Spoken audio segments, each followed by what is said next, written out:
Hey guys, B-Man J here, and I have a swarm that is on new construction out here in East Tennessee. Now, if you're one of these beekeepers that, well, let's say, don't take care of your bees because you are too lazy or you don't know, okay, learn, right? This is a problem right here. This is on new construction, so it's going to be easy to catch here in a few minutes. But if it goes in somebody's house, now you just cause them all kinds of trouble because they have to get the what's called a cutout and cut it all out. And maybe the owners are here. Um, cut cut out the wall, and then if not sealed up properly, the bees the next spring are just going to move in again. Then the homeowner has to do another cutout, all because you cannot go in there and make a split, check your bees every 2 weeks in the spring, and you will not have this problem right here, right? And if you don't want more bees and you just let them swarm, you're causing somebody else trouble. If you don't want more bees, then do a split and sell the split. You'll make your money back, guaranteed. Put the outer cover upside down, put it on the bottom so the bees don't go into the bottom board and right out the front. This way I can catch them. I wish I had a deeper box. I didn't look.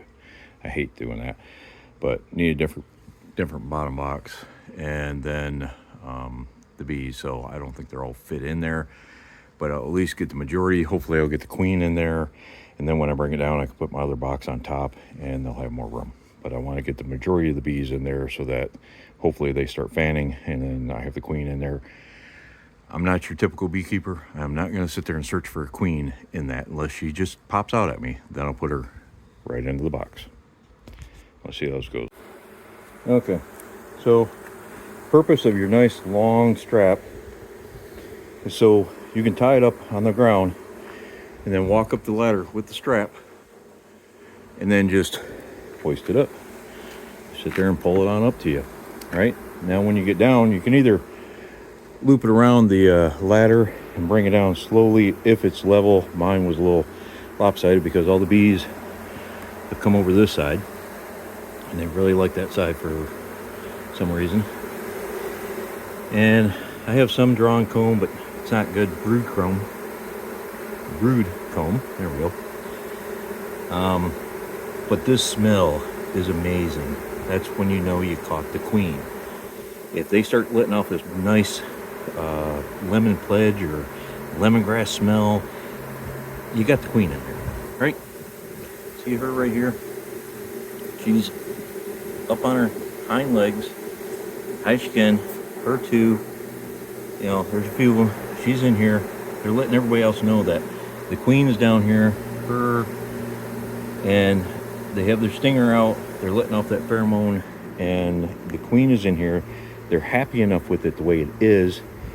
I'm gonna let it sit here for a minute, let the rest of those girls come down. If not, then I will go back up there and I'll knock a bunch of them down. But I'm gonna take this outer lid, I'm gonna scoot it up so there's about an inch.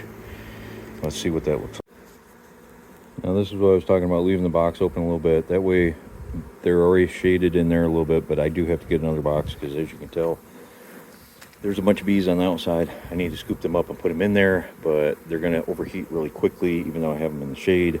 But I need to get another box on there just so they have more room to play around with, and they feel happy. Okay, so got the other box on there. The reason I wasn't using that, those frames are just foundation, and I didn't quite like them. I like to have brood frames in there. They smell like home. I caught a couple bees here. Unfortunately, they won't be happy about that. But I got enough room in there. You can see they're starting to slowly come down, but I'm just going to go back up here. I'm just going to rake them off and get them flying so that they'll come down here, because there's enough pheromones that are going. There's still a few of the girls fanning, just not as many, probably because they're checking out the whole area. So I need to get as many as I can in there before they decide to leave and go back up there, because then I'm chasing bees at that point. All right, so got more off the post. They're flying. They're coming down here pretty good. And there's still a few up there, but you're never going to get every single one of them. unless you sit here for hours, then you run the risk of them deciding, hey, wait, we don't like this after all. Somebody found us a better job. If you don't believe me, read the book Honeybee Democracy. Tom Seeley, I believe, wrote it. Either way, Tom Seeley's great. But I'm going to put it that latter way. And when I come back, if those girls are not back here, then they missed the ride. And these girls are coming home with me. There are more girls coming down. And if you're wondering, I'm about to close this up and push these girls in real quick. And yes, I use nitrate gloves. Mainly what I'm trying to do is use as less of my pheromones as possible so that they concentrate on what they're supposed to be doing. And they don't like the nitrate gloves. They're too slippery. But anyways, back to what happens to those girls. Well, when I close up this and it's gone and they realize the queen is no longer up there and there's only a few of them, they may hang around up to 24, maybe even 48 hours, but they will go back to their original hive. And you also know that I notice I have a veil on. Yes, I can't speak. I got hit way too many times in the head when I was a fighter. So sometimes my speech ain't great. But I use a veil because I want to concentrate on catching the bees. I don't want to get stung in the eye or stung in the cheek and go, and drop the box or whatever, especially when I'm on a ladder. So that's why I use protective gear. And I use nitrate gloves, like I said. All right, let's get these girls. And this is just a nice slow move. Maybe not. That was just the top cover. All right, girls, come on, go in there. Everybody's got to go inside. That or you're going to get a windy ride on the way home. All right, come on, go in there. Yep. Everybody knows this is home. They're all coming. You don't have to stay out and brag. You too, come on. It's going to be a windy ride. You are not going to like it if you're on the outside. I'll probably lose some of you because of the wind. All right. Waiting's over. Time to go. There it goes. That top cover is really sticky. I'm trying not to kill anybody, but it's probably going to happen. All right, there is an inner entrance there. So I got it closed up. There is that notch in the upper inner cover. So just gonna strap them up now and head out of here. All right, got the strap on. There are still a few coming in. They're just gonna tuck up underneath there and hang out as I'm driving down the road. Strap makes a great handhold for you to be able to pick up and carry. Just make sure there's no bees in the strap when you go to pick it up, because they will sting you in the hand.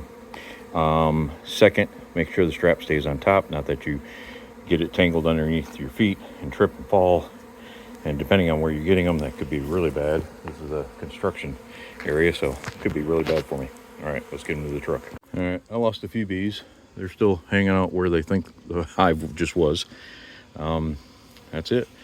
Back of my truck's messy because I was headed to the landfill and got a swarm call.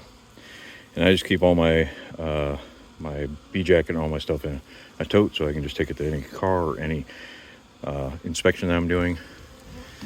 But they seem to be happy. I got to get them home and get them on an inner cover and let them out.